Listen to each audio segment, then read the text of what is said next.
What is going on, everybody? Welcome back to JellyGoonTV. Welcome back to YouTube. Today we have another video that we're gonna react to, and this is a very special video, I would believe. Now, I still do have a hangover, and we have a saying in Denmark that if you do have a hangover and it's not over, you have to crack open a beer. So I'm gonna do that because it really does help. I'm not an alcoholic or anything. I do not condone this, but it's a cheap beer. It's nice. It's from the bottom of Germany. It's where we get all beer from the south in Denmark. So yeah.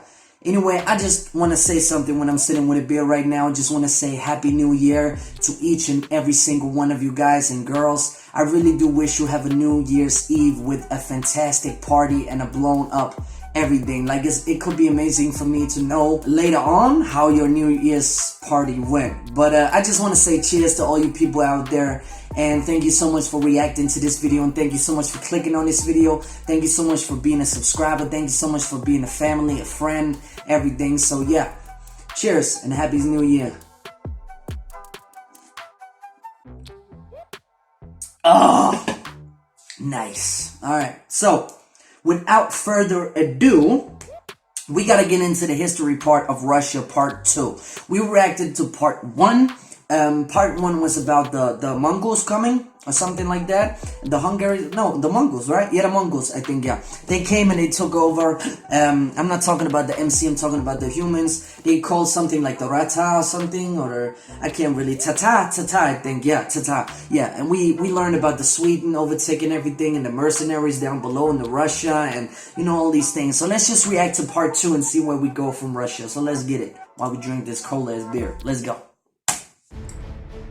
Epic History TV, we back, baby, yeah!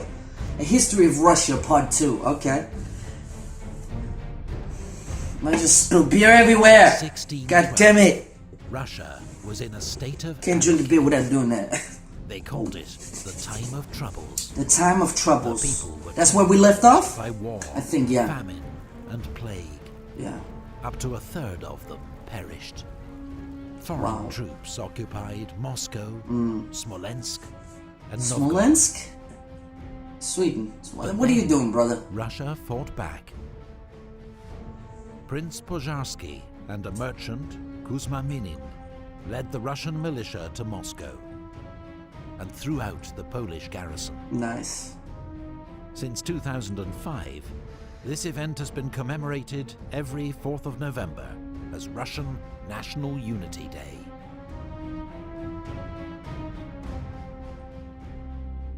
That's nice. That's very nice. The Romanovs. The Romanovs. What's going on? The Russian Assembly, the Zemsky Sabor, realized the country had to unite behind a new ruler and elected a 16-year-old noble, Mikhail Romanov, as the next Tsar. His dynasty would rule Russia for the next 300 years. Wow. Tsar Mikhail exchanged territory for peace, winning Russia much-needed breathing space. That's good. Tsar Alexei. Let me just pause it here. Sometimes you're gonna have to be all about war. You're gonna have to kill everybody because people, they're gonna find that and they're gonna find your weaknesses and they're gonna pull it. Sometimes you have to be diplomatic. You have to come in peace. You have to have breathing room to breathe because your soldiers can't just fight every single fucking day. That's amazing. That's truly beautiful. I really do respect this man for doing this, but let's just keep moving on. Let's go. Invented a new legal code, the Sabornoye Uluzhenie. It turned all Russian peasants, 80% of the population, into serfs, effectively slaves. Their status inherited by their children, and with no freedom to travel or choose their master. It was a system that dominated Russian rural life for the next 200 years. That's horrible, man. The head of the Russian Orthodox Church, Patriarch Nikon, imposed religious reforms that split the church between reformers and old believers. It's a schism that continues to this day. Of course. Ukrainian Cossacks, rebelling against the Polish-Lithuanian Commonwealth, recognized Tsar Alexei as overlord in exchange for his military support. It led to the 13 Years' War between Russia and the Polish-Lithuanian Commonwealth. Wow. So Russia they've been at emerged war. victorious, Okay. reclaiming Smolensk and taking control of eastern Ukraine. Kiev. There we go with the Kiev again. A revolt against Tsarist government, led by a renegade Cossack, Stenka Razin, brought anarchy to southern Russia. It was finally suppressed. Razin was brought to Moscow and executed by quartering. The sickly but highly educated Fyodor III passed many reforms. He abolished Mesnichestva, the system that had awarded government posts according to nobility rather than merit, and symbolically burned the ancient books of rank. But Fyodor died aged just 19. His sister Sophia became Princess Regent, ruling on behalf of her younger brothers, the joint Tsars Ivan V and Peter I. After centuries of conflict, Russia and the Polish-Lithuanian Commonwealth signed a Treaty of Eternal Peace. Nice. Wow. Russia then joined the Holy League in its war against the Ottoman Empire. Oh. Sophia's reign also saw the first treaty between Russia and China, establishing the frontier between the two states. Nice. Gorgeous. Very beautiful. Let me just pause it here. I know there was a young man, but it takes a young man and a woman to actually make peace for Russia. That is truly beautiful. Now, there probably is some people who tried to make peace for Russia before. I really do not know. But it's really, truly great to see the young people and the young mind is coming up. And Princess Sophia, of course, with all respect to her, she actually trying to see the future in her country. She actually trying to make peace. Now, correct me if I'm wrong, but I just see that as a very good thing for the country. That's why. So, yeah, let's keep moving. Peter the Great. Who is Peter? At age 17, that guy. Okay. Peter I seized power from his half-sister Sophia. Peter became the first Russian ruler to travel abroad.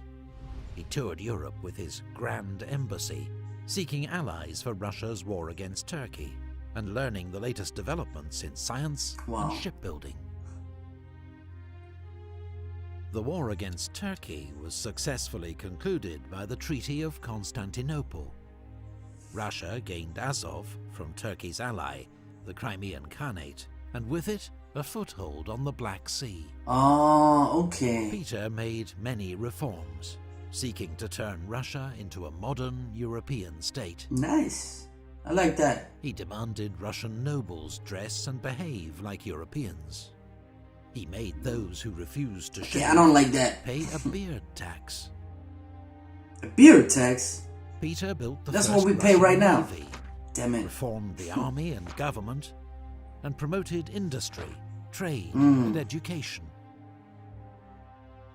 In the Great Northern War, Russia, Poland, Lithuania, and Denmark took on the dominant power in the Baltic, Sweden. Yeah, we lost that one The war heavily. began badly for Russia with a disastrous defeat. It did too for us. We lost that heavily. Let me just pause it here. Denmark and Copenhagen, when we went at war with Sweden, it was the worst mistake we could ever do. Fight between our brothers. It was like two big brothers, you know, one big brother who just got out of the way, and we just needed to settle some things. And Denmark is the little brother. So yeah, Denmark definitely got fucked in that war. Copenhagen got bombed, and I can't remember if it was the English or whatever, but yeah.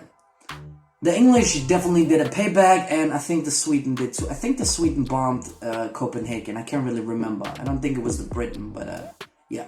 Anyway, I just wanted to tell that because the Russians apparently got some beating too, but yeah. But Swedish people now, they amazing, man. I'm just saying, it's a long time ago. Not that long. But yeah, let's go. But Russia won a second It's battle 3,000 years ago. before crushing Charles XII's army. It's 2,000, I think. No, it's not. I'm stupid. On the Baltic coast, Peter completed construction of a new capital, St. Petersburg. St. Peter's. The building Oh, nice. of what would become Russia's second largest city one A beautiful city. was a remarkable achievement. A beautiful It city. cost the lives of many thousands of But a Serbs. beautiful city is worth it. It's respect The to Great everybody, Northern man. War ended St. with the Treaty Petersburg. of Neustadt. Russia's gains at Sweden's expense made it the new dominant Baltic power. Wow. 4 years before his death, Peter was declared Peter the Great, father of his country, Peter the Great. emperor of all the Well, at Russians. least his name is not the horrible. That's crazy. The 4 empresses. Alright? What is this about? Peter was succeeded by his wife Catherine, Nice. then his grandson Peter II, who died of smallpox, aged just 14. Empress Anna Ivanovna, daughter of Peter the Great's half-brother Ivan V, was famed for her decadence and the influence of her German lover Ernst Biron. Oh. During Anna's reign, Vitus Bering, a Danish explorer in Russian service, led the first expedition Cheers for that, to the brothers. coast of Alaska. He also discovered the Aleutian Islands, and later gave his name to the sea that separates Russia and America. After Anna's death, We do have some history. grandnephew Ivan VI Oh. was deposed by Peter the Great's daughter Elizabeth. Ivan VI spent his entire life in captivity. Why? Until age 23, he was murdered by his guards during a failed rescue attempt. Elizabeth, meanwhile, was famed for her vanity, extravagance, and many young lovers.